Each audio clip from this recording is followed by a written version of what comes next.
بسم الله الرحمن الرحيم الرحمن علم القرآن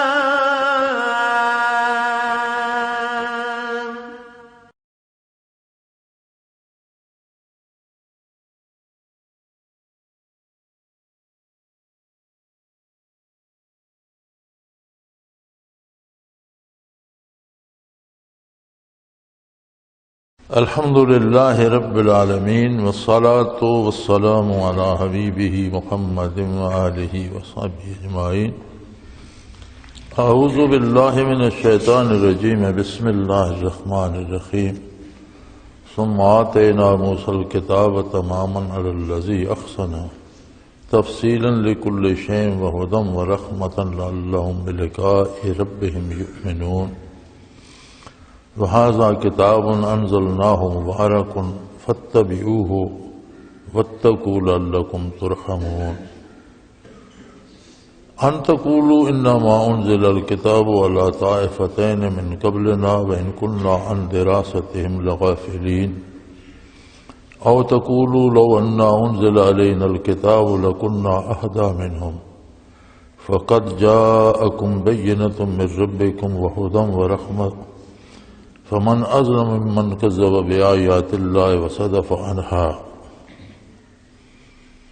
سنجزي الذين يصدفون عن آياتنا سوء العذاب بما كانوا يصدفون.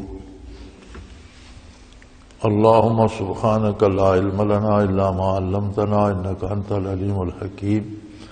مولاي صل وسلم دائما أبدا على حبيبك خير الخلق كلهم.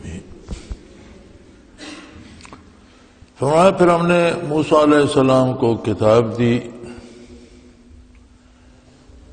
جو اس پر عمل کرنے والوں کے لیے پوری نعمت الہیہ تھی اور جس میں تمام تفصیلات درج تھیں اور اس میں مکمل رہنمائی تھی اور وہ اللہ کی رحمت تھی تاکہ لوگ قیامت کے روز اللہ کے حضور حاضر ہونے پہ پختہ یقین حاصل کر لیں. اور اس کے بعد یہ قرآن کریم کتاب ہے جسے ہم نے نازل کیا ہے، بہت خیر و برکت والی. اس کا اتباع کرو اور اللہ جل شانہ کی عظمت کا احساس رکھو تاکہ اللہ تم پر رحم فرمائے. یہ نہ کہنا کہ ہم سے پہلے یہود و نصارہ پر تو کتابیں اتریں، اب ہم نہ ان کی زبان سمجھتے ہیں نہ ان تک ہماری رسائی ہے. یا یہ کہو کہ اگر ہم پر کتاب اترتی تو ہم ان سے زیادہ اس کا اتباع کرتے. اب تمہارے پاس تمہارے پروردگار کی طرف سے دلائل بھی آ چکے، ایک واضح کتاب میں ہدایت بھی اور سامان رحمت بھی. اب اس سے بڑا ظالم کون ہوگا جو اللہ کی آیات کا انکار کرے یا اس سے لوگوں کو روکے. جو لوگ ہماری آیات سے روکنے کا سبب بنتے ہیں انہیں ہم بڑا سخت عذاب دیں گے، اس وجہ سے کہ وہ اللہ کے احکام سے روکنے کا باعث بنتے تھے. یہ سادہ سا محاورہ مفہوم ہے ان آیات کریمہ کا جنہیں تلاوت کرنے کا شرف میں نے حاصل کیا. فرمایا ہم نے موسیٰ علیہ السلام پر کتاب نازل کی جو مکمل حجت تھی، بہت خوبصورت ہے اور ہر چیز کی تفصیل اس میں موجود تھی، لہذا وہ رہنمائی کا حق بھی ادا کرتی تھی اور وہی اس بات کا سبب تھی کہ اللہ کی رحمت نصیب ہو اور تاکہ لوگوں کو یوم آخرت پہ اللہ کے حضور پیشی پہ یقین نصیب ہو. یاد رہے آسمانی کتابیں جو نازل کی جاتی ہیں وہ صرف انبیاء پہ نازل ہوتی ہیں۔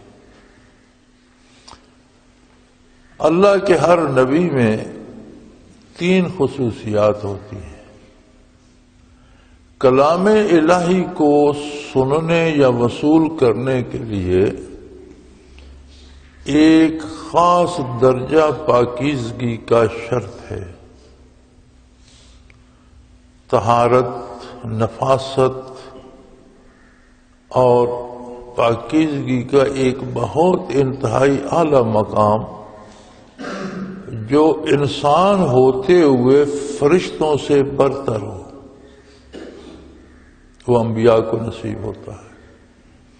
چنانچہ صرف نبی ہی کلام الہی سن سکتا ہے، نبی کے علاوہ کوئی دوسرا نہیں۔ دوسری صفت نبی میں یہ ہوتی ہے کہ وہ کلام بھی مخلوق کو پہنچاتا ہے اور اس کے مفاہیم اور معانی بھی اللہ کا نبی پہنچاتا ہے۔ یعنی جو مخلوق کلام الہی سن نہیں سکتی وہ اس کا معنی بھی متعین نہیں کر سکتی۔ لِتُبَيِّنَ لِلنَّاسِ مَا نُزِّلَ إِلَيْهِمْ، فرمایا آپ کا منصب جلیلہ ہے کہ لوگوں کو بتائیں کہ ان پر کیا نازل کیا گیا۔ تیسری خصوصیت نبی کی یہ ہوتی ہے کہ جو نبی پر ایمان لاتا ہے اس کی بدولت اس کے دل میں ایک خاص طرح کی پاکیزگی پیدا ہو جاتی ہے جو نبی کے قلب اثر سے نصیب ہوتی ہے، اور اس کے لیے کتاب پر عمل کرنا آسان ہو جاتا ہے۔ آپ دلائل سے عقل انسانی کو لاجواب تو کر سکتے ہیں، کسی بھی بات پر کسی مخالف کو آپ دلائل سے لاجواب تو کر سکتے ہیں، لیکن آپ یہ نہیں کر سکتے کہ اس کا دل من و عن اس بات کو تسلیم کر کے اس پر عمل شروع کر دے۔ اگلے بندے کے پاس دلائل ختم ہو جاتے ہیں، وہ جواب نہیں دے سکتا لیکن اس پر عمل بھی نہیں کرتا۔ یہ نبی کا کمال ہوتا ہے کہ جسے نبی کی صحبت یا نبی کی برکات نصیب ہوتی ہیں اس میں ایک خاص کیفیت پیدا ہو جاتی ہے کہ وہ اس کتاب پر عمل کرنے کی توفیق بھی ارزاں ہو جاتی ہے۔ تو یہ 3 خصوصیات صرف انبیاء علیہ السلام میں ہوتی ہیں، اور یہ انبیاء ہی کی برکات ہوتی ہے کہ ان کے وارث، ان کے جانشین، اہل علم، علماء ربانیین، صرف وہ علماء جن کے پاس برکات نبوت بھی ہوں، ان میں بھی ایک حصہ وہ نور نبوت سے وہ خصوصیات آتی ہیں کہ ان کا اپنا کردار بھی صاف ہوتا ہے، جو ان کے ساتھ لگتا ہے اس کی عملی زندگی بھی سنور جاتی ہے۔ اور اس سب کا حاصل کیا ہے؟ اس سب کا حاصل یہ ہوتا ہے لعلہم بلقاء ربہم یؤمنون، تاکہ لوگوں کو اس بات کا یقین کامل ہو جائے کہ ہم نے بالآخر واپس اللہ کی بارگاہ میں پیش ہونا ہے، وہاں محاسبہ ہوگا، نیکی بدی کا حساب ہوگا۔ یہ جو محاسبہ آخرت پہ یقین ہے یہ عملی زندگی کو صحیح کرنے کا، اس کی اصلاح کرنے کا سبب بنتا ہے۔ اور قومیں گمراہ اس وقت ہوتی ہیں، افراد گمراہ اس وقت ہوتے ہیں، لوگ راستے سے اس وقت بھٹکتے ہیں جب انہیں آخرت کا یقین نہیں رہتا۔ جتنا کوئی گناہ میں ملوث ہوتا ہے اسے اتنا آخرت کی فکر بھولی ہوئی ہوتی ہے، اسے آخرت کا یقین نہیں ہوتا۔ اور جسے بارگاہ الہی میں پیش ہونے کا یقین ہو وہ سوچ بھی نہیں سکتا کہ دنیا کے کسی وقتی مفاد یا وقتی لذت کے لیے وہ اللہ کی نافرمانی کرے یا اللہ کے قانون کو توڑے۔ اور یہ بھی یاد رکھیں کہ جو کتابیں اللہ کی طرف سے نازل ہوتی ہیں وہ مکمل ضابطۂ حیات ہوتی ہیں، رضائے الہی کا سبب ہوتی ہیں، ہدایت کا باعث ہوتی ہیں، اور ہر طرح کی رحمت الہی کو پانے کا سبب ہوتی ہیں۔ اب یہود و نصارہ کے پاس جب اللہ کی کتابیں آئیں تو وقت کے ساتھ ساتھ انہوں نے اس میں تبدیلیاں شروع کر دی۔ کیوں؟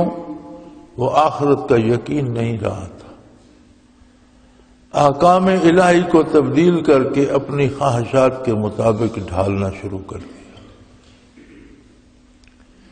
یہی وہ بدترین جرم تھا جس کے باعث قرآن کریم میں جگہ جگہ ان کا ذکر عذاب الہی کے ساتھ ہوا ہے۔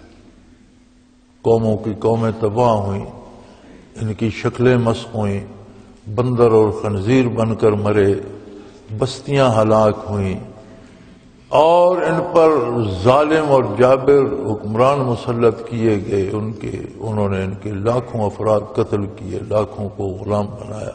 یہ ساری ذلتیں دنیا میں ان پر کیوں آئیں؟ انہوں نے احکام الہی کو بدل دیا۔ یہ تو مانتے رہے کہ یہ اللہ کی کتاب ہے، اس کا انکار نہیں کیا، یہ بھی دعویٰ کرتے رہے کہ ہم اس پر عمل کرتے ہیں، لیکن اس حد تک بدلا کہ اس میں شرک داخل کر دیا۔ نصرانیوں نے 3 معبود بنا لیے، عیسیٰ علیہ السلام کو اللہ کا بیٹا قرار دیا، وقالت الیہود عزیر ابن اللہ، اور یہودیوں نے کہا حضرت عزیر علیہ السلام معاذ اللہ اللہ کے بیٹے تھے۔ یعنی کتاب الہی کو اتنا بدلا کہ اس کی بنیاد، ہر کتاب کی بنیاد، ہر نبی کے کلمے کی بنیاد توحید پر ہے، لا الہ الا اللہ ہر نبی کے کلمے کا پہلا جز ہے، لیکن انہوں نے اس میں بھی تبدیلی کر دی اور اللہ کے لیے بیٹے تجویز کر دیے، اور انبیاء کو اللہ کا بیٹا کہہ کر شرک میں مبتلا ہو گئے۔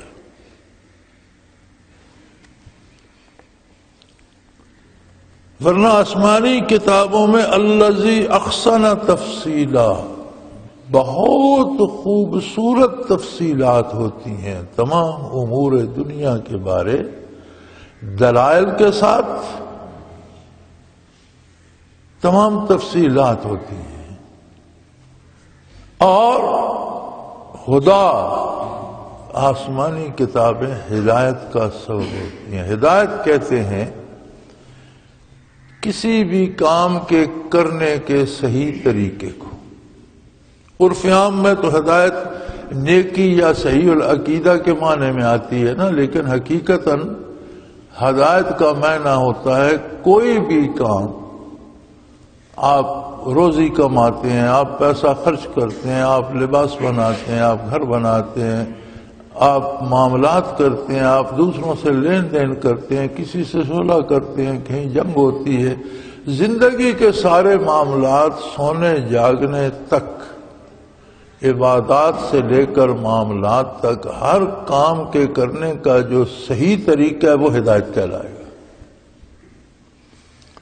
اور یاد رکھیں کسی بھی کام کے کرنے کا جو طریقہ صحیح ہوتا ہے وہ آسان ہوتا ہے بنسبتاً غلط طریقوں کے۔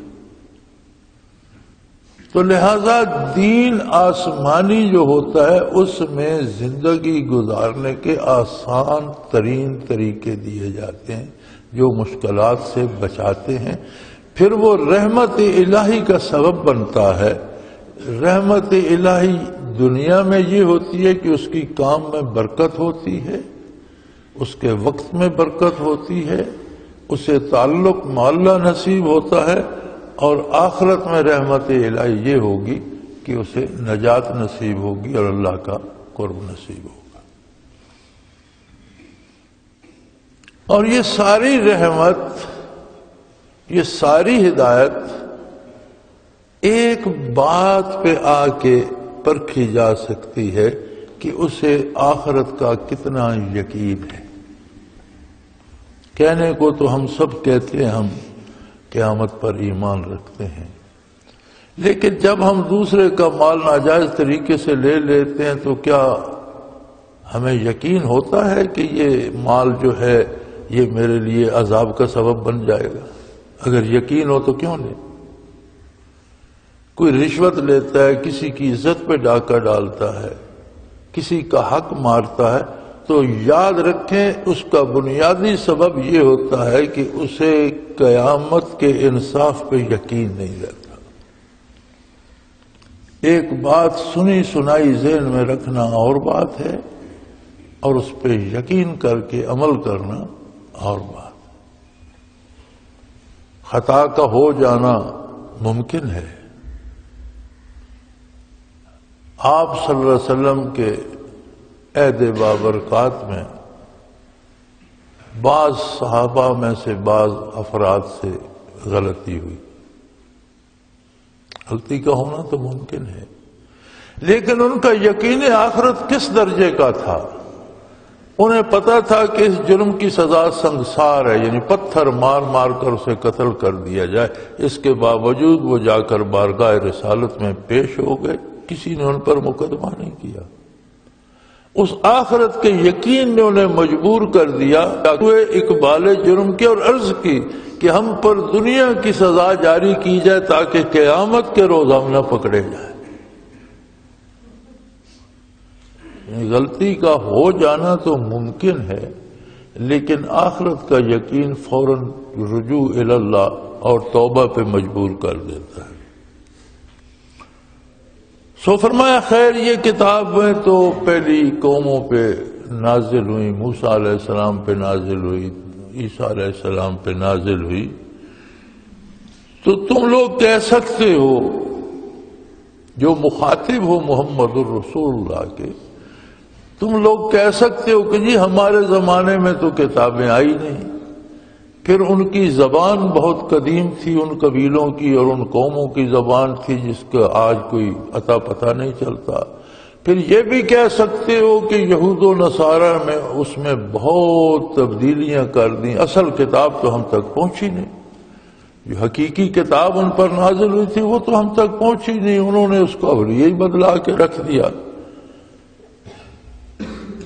تو اس کا جواب یہ ہے کہ اب ہم تم پر کتاب نازل کر رہے ہیں، ھذا کتاب انزلناہ مبارک فاتبعوہ، ہم تم پر یہ قرآن کریم نازل کر رہے ہیں، اس کا لفظ بابرکت ہے، مبارک، یہ اللہ کی برکات کا مجموعہ ہے، فاتبعوہ، اب اس کو مان لو، اس کا اتباع کرو۔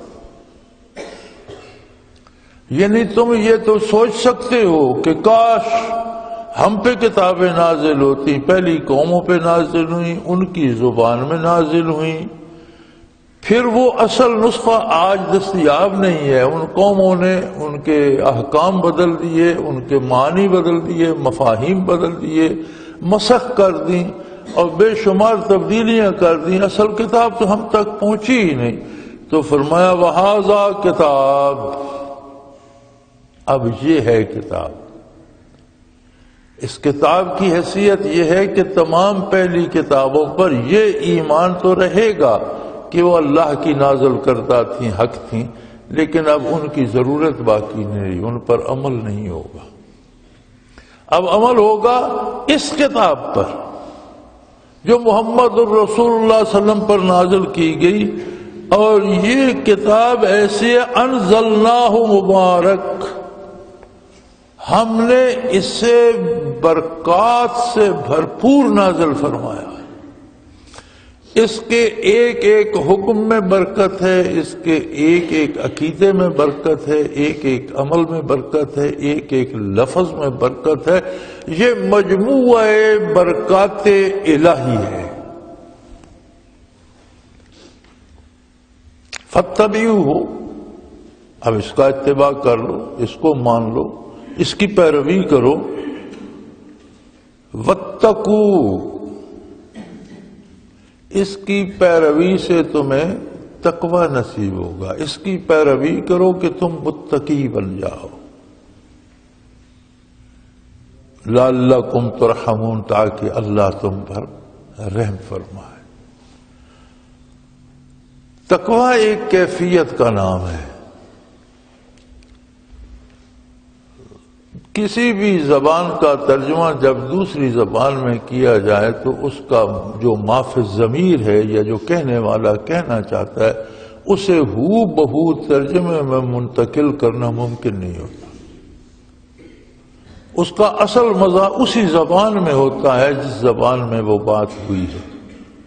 اب تقوی ہمارے یہاں بھی اس نسخے میں بھی ترجمہ لکھا ہوا ہے، تقوی کے نیچے ڈر لکھا ہوا تاکہ تم ڈرو اللہ سے.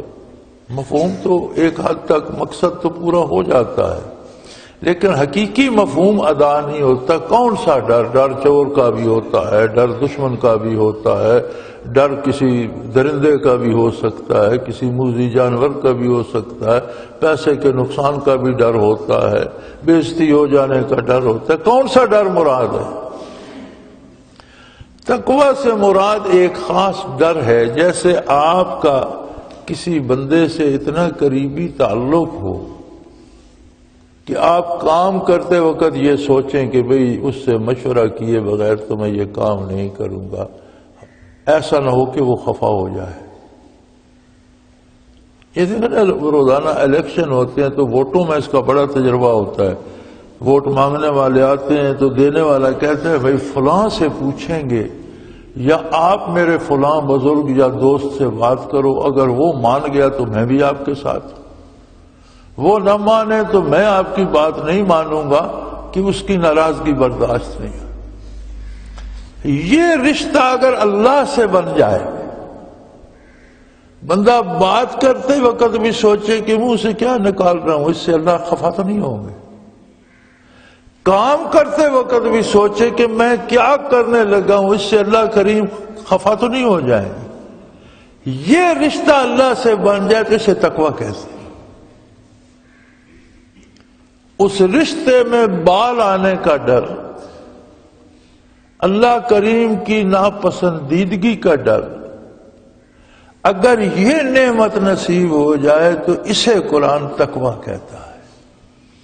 تو فرمایا یہ قرآن اتنا مبارک ہے، اتنا برکت ہے کہ تم اس کا اتباع کر لو، تمہیں تقوی نصیب ہو جائے گا. تمہارا اللہ کریم سے ایسا تعلق ہو جائے گا کہ تم اٹھتے بیٹھتے سوتے جاگتے بات کرتے کام کرتے فوراً تمہاری نظر جائے گی کہ جو میں کر رہا ہوں یہ اللہ کو پسند ہے کیا، اللہ کے نبی صلی اللہ علیہ وسلم نے اس کی اجازت دی ہے، نہیں دی تو میں نہیں کرتا. یہ کام میں نہیں کرتا جس سے اللہ ناراض ہو جائے، جس سے میرا نبی خفا ہو جائے، جس سے تعلقات میں بال آ جائے، یہ میں نہیں کرتا. اور یہ عظیم مرتبہ ایک خاکی انسان کو جو واقعی غلاظت کا پتلا ہے. ہم باوضو بیٹھے ہیں، جمعہ پڑھنے کے لیے غسل کر کے پاک ہو کے تیار ہوئے، پاکیزہ کپڑے پہنے باوضو مسجد میں بیٹھے ہیں، لیکن یہ ساری پاکیزگی اوپر اوپر ہی ہے. یہاں تھوڑا سا کانٹا لگ جائے انگلی پر اور خون جاری ہو جائے تو وضو بھی باطل پکے، پھر وضو کرو.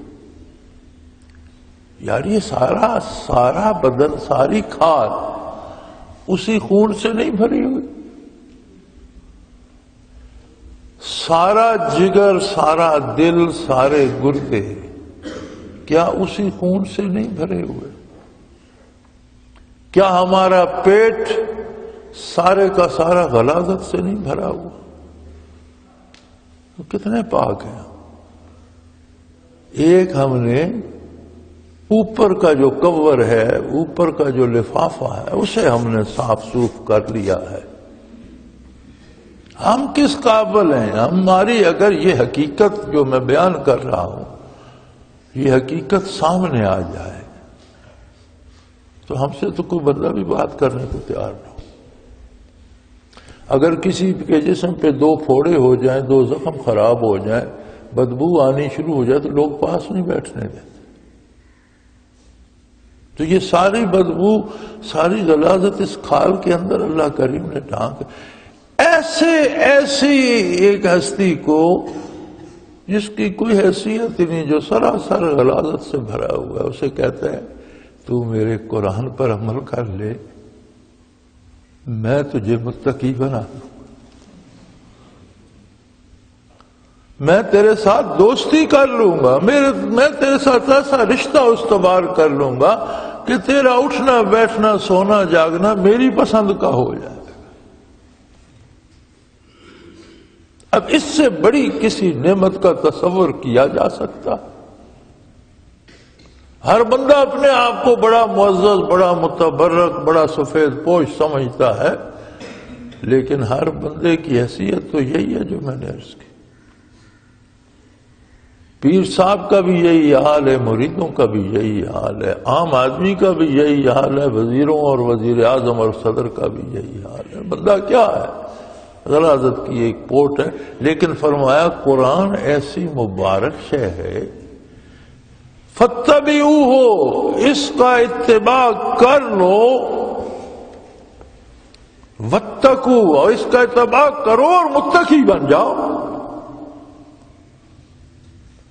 یعنی اس پر عمل کرتے جاؤ اور متقی بنتے جاؤ، کوئی درمیان میں حد نہیں رکھی کہ اس کے بعد کیا ہو، کچھ نہیں ہوگا، جتنا قرآن پر عمل کرو گے اتنا تعلق باللہ نصیب ہوتا چلا جائے۔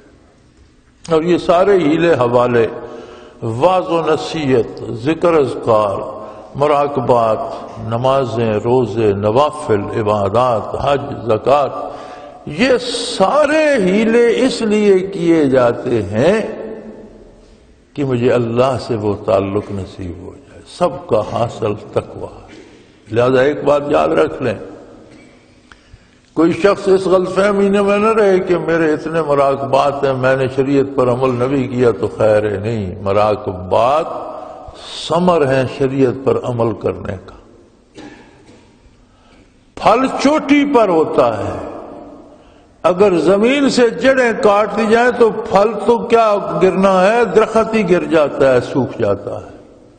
شریعت پر عمل چھوٹ جائے تو کوئی حیثیت نہ مراقبات کی ہے، نہ حیثیت عبادات کی ہے، نہ حج کی ہے، نہ زکوٰۃ کی ہے۔ بنیاد ختم ہو جائے، جڑ کٹ جائے تو سارا درخت چولہے کا بالن بن جاتا ہے، آگ کی نظر ہو جاتا ہے، ٹکڑے ٹکڑے ہو کر فرنیچر بن جاتا ہے اور کسی کا پھل دینے کے قابل نہیں رہتا۔ لہذا کوئی یہ جاننا چاہے کہ میرے مراقبات کتنے ہیں تو یہ دیکھے کہ وہ شریعت پر عمل کتنا نصیب ہے اسے۔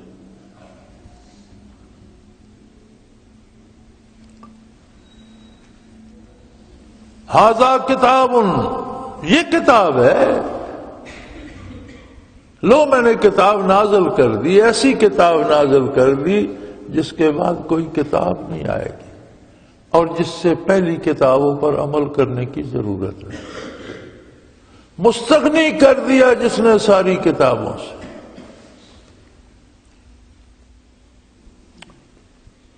کچھ لوگوں کے پاس تورات کا کوئی ورق تھا، پرانا ورق تھا، فرسودہ پھٹا ہوا، کچھ حصہ سالم تھا، کچھ عبارت پڑھی جا سکتی تھی۔ سیدنا عمر رضی اللہ تعالی عنہ نے ان سے لے لیا، مسجد نبوی میں لے آئے، کوشش کر رہے تھے اسے پڑھنے کی، سمجھنے کی۔ کیا خوش نصیب لوگ تھے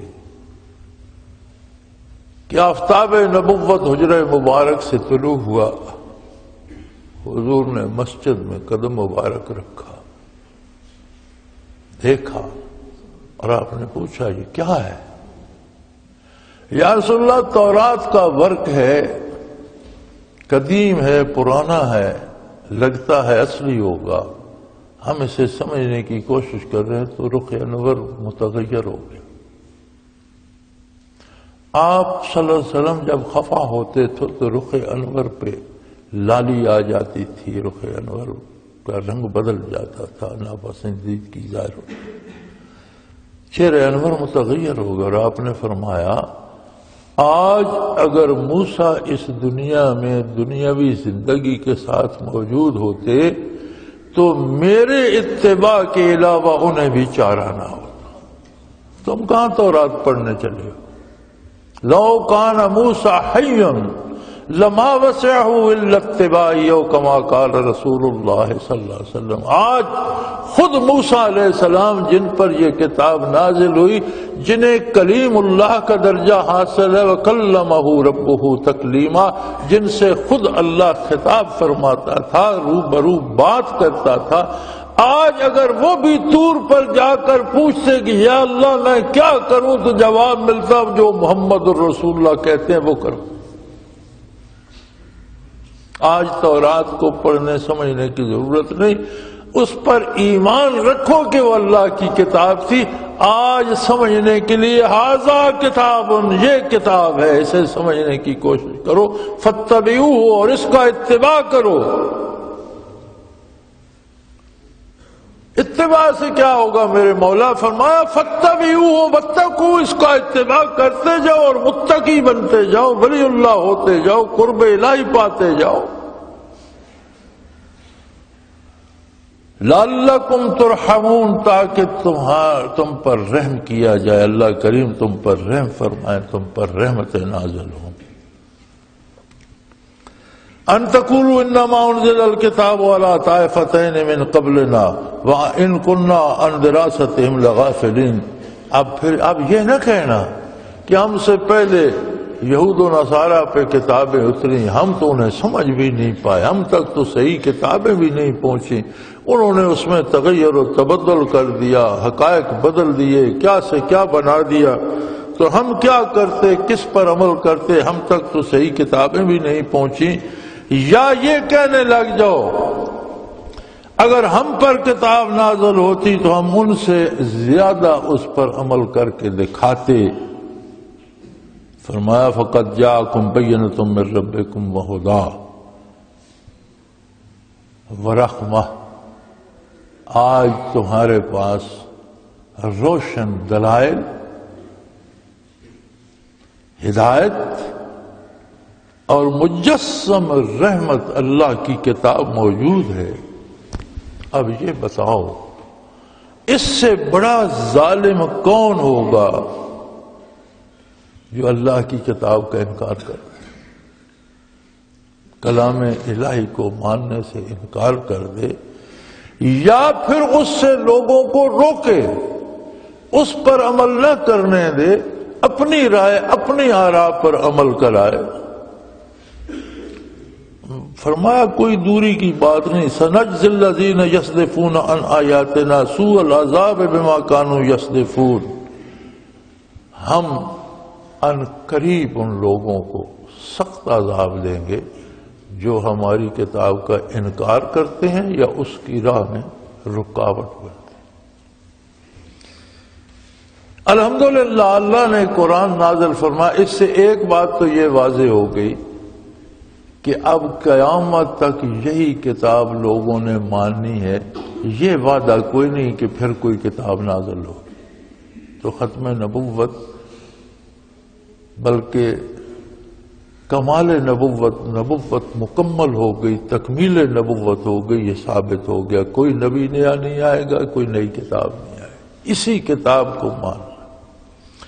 یہ بھی ثابت ہو گیا کہ جب یہی کتاب قیامت تک مانی جائے گی تو زندگی کے ہر مسئلے کا حل قیامت تک اس کتاب میں موجود ہے۔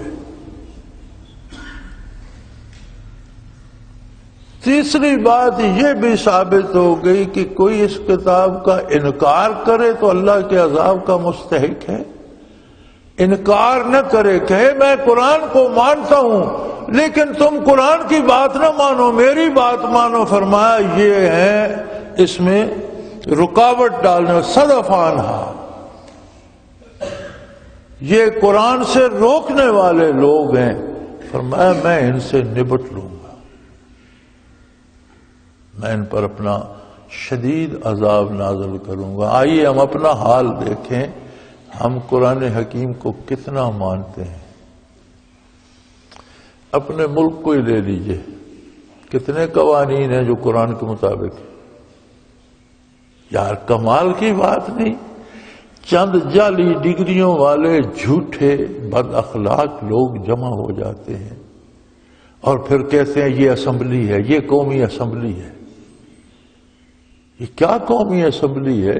جو بندہ اپنی سند ہی جعلی اور جھوٹی دیتا ہے، اتنا بڑا جھوٹ بولتا ہے کہ میں بی اے ہوں، میں ایم اے ہوں، اور اس نے کیا میٹرک بھی نہیں ہے، جس کی بنیادی جھوٹ پر ہے، آگے وہ کیا سچ بیان کرے گا؟ اور جس کی علمی قابلیت یہ ہے کہ اس نے پڑھا دنیاوی علم بھی نہیں تو دین کو کہاں سمجھے گا، اور قوم کے متعلق حق و انصاف کے فیصلے وہ کہاں سے لائے گا؟ بڑے مزے سے کہا جا رہا ہے، ٹی وی پہ بڑا شور ہو رہا ہے تیسرے چوتھے دن کا، کہ جناب اسمبلی اکثریت سے فیصلہ کرتی ہے تب قانون بنتا ہے۔ اگر بدماشوں اور جھوٹوں اور ان پڑھوں کی اکثریت ایک جمع کر دی جائے تو اس پر عمل کرنا انصاف ہے، یا جو اللہ کا حکم ہے اس پر عمل کرنا انصاف؟ قرآن کے مقابلے میں تمہاری اسمبلیوں اور تمہارے ان نمائندوں کی حیثیت کیا ہے؟ ان کی رائے کی کیا حیثیت ہے؟ جو ٹکے ٹکے پر بکنے والے لوگ ہیں، جو مفادات کے اسیر لوگ ہیں۔ سو اللہ نے ریاست دی ہے، مسلمانوں کو دی ہے، مسلمان ریاست دی ہے، تو اس میں اول و آخر جو نظام نافذ ہونا چاہیے وہ اللہ کا ہے، قرآن کا ہے، اور ہر ایک کے لیے باعث برکت بھی ہے، باعث انصاف بھی ہے، باعث ہدایت بھی ہے۔ اور یاد رکھیں جو لوگ قرآن کے مقابلے میں اپنی طرف سے قوانین بنا کے جاری کر کے ان پر عمل کروا رہے، یہ قرآن کو روکنے والے ہیں۔ صدف عنہا، یہ قرآن پر عمل کو روکنے والے لوگ ہیں۔ ان کا ذکر اللہ نے ان لوگوں کے ساتھ کیا ہے جو قرآن کا انکار کرتے ہیں، دونوں کا اکٹھا ذکر فرمایا ہے۔ اور فرمایا ان ایسے لوگوں سے بڑا ظالم کون ہوگا؟ فمن اظلم ممن کذب بآیات اللہ وصدف عنہا۔ دو طرح کے لوگ، جو قرآن کا انکار کرتے ہیں یا پھر انکار نہیں کرتے، کہتے ہیں قرآن حق ہے لیکن اس پر عمل مشکل ہے، وہ پرانے زمانے کی باتیں ہیں، وہ زمانہ گزر گیا، اب نئی زمانہ، نئی دور، نئے لوگ ہیں، نئی بات ہوگی، اپنی طرف سے قوانین بنا کر ان پر عمل کراتے، اس طرح سے قرآن پر عمل کو روکنے کا سبب بنتے ہیں۔ فرمایا یہ دونوں لوگ، قرآن کا انکار کرنے والے اور قرآن پر عمل سے روکنے والے، یہ دونوں ایک جیسے ہیں۔ ان قریب ہم ان پر اپنی آیات کو روکنے کے سبب سوء العذاب، عذاب تو ویسے ہی بہت بری چیز ہے، فرمایا اس پر بھی سوء کا لفظ ہے، بہت برا عذاب دیں گے ہم انہیں، اس لیے کہ یہ ہماری احکام سے لوگوں کو روکتے تھے۔ بما کانوا یصدفون، فرمایا یہود و نصارہ نے کتابوں میں تبدیلی کی، لیکن وہ بدماش یہ تو کہتے رہے کہ یہ اللہ کی کتاب ہے، اس کو مانو، ہاں اپنی طرف سے احکام داخل کر دیے لیکن سیدھا سیدھا انکار نہیں کیا، اور تم نے تو یا انکار ہی کر دیا یا اس کے مقابلے میں اپنے قوانین بنا دیے اور مخلوق کو مجبور کر دیا کہ ان پر عمل کرو۔ اس پر عذاب الہی ہوگا۔ یہ جو میرے بھائی پاکستانی مسلمان اللہ سے روٹھے روٹھے پھرتے ہیں نا، ہمارے پاکستانی مسلمان اکثریت اللہ سے ناراض ہے، کہتے ہیں ہم مسلمان ہیں، ہم پر ہر طرح کی مصیبت آ رہی ہے، کافر عیش کر رہے ہیں۔ ذرا یہ بھی سوچو، یہ جو ہم مسلمان ہیں، کیا ہم قرآنی احکام کو روک کر ان پڑھوں کے بنائے ہوئے قوانین کے مطابق زندگی بسر نہیں کر رہے؟ کیا کبھی ہم نے اس کے خلاف سوچا ہے، کبھی آواز بلند کی ہے؟ نہیں کر سکتے تو اپنی زندگی تو قرآن کے مطابق کر لو، اس پر تو کوئی پابندی نہیں۔ اپنا لین دین، اپنے معاملات، اپنا حصول رزق، اپنے اخراجات، اپنی دوستی دشمنی تو قرآن کے مطابق کر لو۔ اگر ہم یہ بھی نہیں کرتے تو پھر اللہ سے روٹھے کس بات پہ پھرتے ہو؟ یہ تو اس کا کرم ہے اور یہ نبی کریم صلی اللہ علیہ وسلم کے نام کی برکت ہے کہ زمین پھٹ کر ہمیں نگل نہیں لیتی، ہماری صورتیں مسخ نہیں ہوتی، بندر اور خنزیر نہیں بنتے۔ یہ ہمارا کمال نہیں ہے، یہ محمد الرسول اللہ کی برکات ہیں۔ لیکن آخرت کا عذاب بھگتنا، دنیا میں بھی بھگت رہے ہیں۔ ہر بندہ پریشان ہے، جس سے وہ کہتا ہے میں بڑا پریشان ہوں۔ میں کہا کرتا ہوں یار پریشان ہونا تو کوئی کمال کی بات، جس کا جی چاہے پریشان ہوتا ہے، ذرا پریشانی سے نکل کر دکھاؤ۔ جی کیسے نکلے؟ میں نے کہا اللہ کی اطاعت کرو، اللہ کے نبی کا دامن تھام لو، پریشانی کس بات کی؟ اللہ کے قرآن کو مضبوطی سے پکڑ لو، اللہ کے نبی کا دامان رحمت تھام لو، پریشانی تمہارے قریب نہیں آئے گی۔ پریشانی کس بات کی؟ ہاں جی بس ہے تو ٹھیک ہے، لیکن کرنا مشکل ہے۔ اور اللہ ہمیں ایسی حکومتوں، ایسے حکمرانوں، ایسے نمائندوں سے نجات دے جو قرآن سے روکتے ہیں، اور اللہ ہمیں ہدایت دے۔ یہ ہمارا کیا دھرا ہے، ہم ان لوگوں کو ووٹ دیتے ہیں، ہم ان لوگوں کو اپنے سر پہ مسلط کرتے ہیں۔ کبھی ہم نے دیکھا کہ ایسے بندے کو ووٹ دیں جسے قرآن و سنت سے تعلق ہو، کبھی ہم نے دیکھا کہ ایسے بندے کو ووٹ دیں جو قرآن و سنت پہ عمل کرتا ہو، کبھی ہم نے دیکھا کہ جو شریعت کو سمجھتا ہو اسے ووٹ دیں۔ ہم بھی تو ووٹ انہیں لوگوں کو دیتے ہیں کہ جو برائی میں ہم سے تعاون کریں گے۔ ہمارے ووٹروں کا یہ خیال ہوتا ہے کہ میں جرم کروں گا تو یہ میرے پشت پناہی کرے گا، تو اس کا مطلب ہے وہ تم سے بڑا مجرم ہوگا تو تمہاری پشت پناہی کرے گا۔ تو جب مجرموں کو ووٹ ملیں گے تو یہی حال ہوگا، اور یہ حال ہوگا تو رحمت تو درکنار نزول عذاب کا سبب بن جائے گا۔ اللہ ہمیں اس سے نجات دے، کتاب اللہ کو سمجھنے کی اور اس پر عمل کی توفیق عطا فرمائے۔ وآخر دعوانا الحمدللہ رب العالمین۔ اللہ اللہ اللہ اللہ اللہ اللہ اللہ اللہ۔ حضرت امیر محمد اکرم آبان مد ذلہ العالی دارالعرفان منارہ ضلع چکوال میں سالہ سال سے قرآن و حدیث کے اوپر خطابات کر رہے ہیں اور سلسلہ نقشبندیہ اویسیہ کے مطابق لوگوں کو ذکر الہی کی تربیت دے رہے ہیں۔ وہ قرآن پاک کی تفسیر ترتیب وار بیان کر رہے ہیں۔ تفسیر قرآن کو وہ موجودہ ملکی اور بین الاقوامی حالات کے مطابق بیان کرتے ہیں۔ موٹر وے سے کلر کہار کے انٹرچینج سے نکلتے ہوئے، کلر کہار کی جھیل سے ہوتے ہوئے میانی، بوچھال اور نور پور سے گزرتے ہوئے دارالعرفان منارہ پہنچ سکتے ہیں۔ حضرت امیر محمد اکرم آبان نے بچیوں اور بچوں کی دینی اور دنیاوی تعلیم کے لیے سقارہ اکیڈمی کے نام سے ایک درسگاہ بھی قائم کی ہے، جس کا افتتاح ملک پاکستان کے صدر جنرل محمد ضیاء الحق نے اپنے دست مبارک سے کیا تھا۔ وہ تمام احباب جو اسلام کی طلب رکھتے ہیں ان سے گزارش ہے کہ دارالعرفان منارہ ضلع چکوال میں امیر محمد اکرم آبان صاحب کے خطابات سے مستفید ہوں۔ وہ ہر جمعے کو نماز سے پہلے بیان فرماتے ہیں۔ ہر ماہ کی پہلی اتوار کو ماہانہ اجتماع ہوتا ہے جس میں آپ خصوصی خطاب فرماتے ہیں اور پاکستان کے چاروں صوبوں سے احباب اس اجتماع میں شرکت کرتے ہیں۔ اس کے علاوہ یہاں سال میں 2 مرکزی اجتماعات بھی ہوتے ہیں، ایک رمضان المبارک میں اعتکاف کا اجتماع اور دوسرا جولائی اور اگست میں 40 دن کا اجتماع ہوتا ہے جس میں روحانی تربیت کی جاتی ہے۔ اپنا خون سیماب دے کر اتنا ہم کر جائیں گے، نام آقا کا چمن میں پھر رقم کر جائیں گے۔